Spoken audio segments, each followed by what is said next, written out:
السلام علیکم میری بہنوں، حضرت داؤد علیہ السلام کا دربار لگا ہوا تھا کہ وہاں حضرت اسرائیل علیہ السلام آگے حضرت داؤد علیہ السلام نے پوچھا کیسے آنا ہوا ہے؟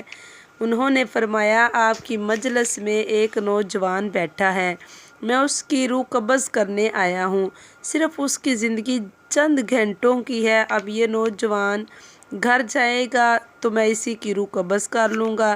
وہ نوجوان گھر گیا، اس کی والدہ نے کہا میرے بیٹے مجھے پانی پلا دو۔ اس نوجوان نے اپنی ماں کو پانی کا پیالہ بھر کر پیش کیا۔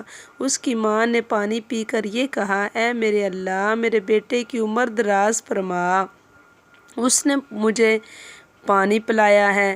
ماں کی دعا قبول ہوئی تو اللہ تعالیٰ نے حضرت اسرائیل علیہ السلام کو واپس بلا لیا اور فرمایا میں نے اپنی بندی کی دعا کو قبول کر لیا ہے۔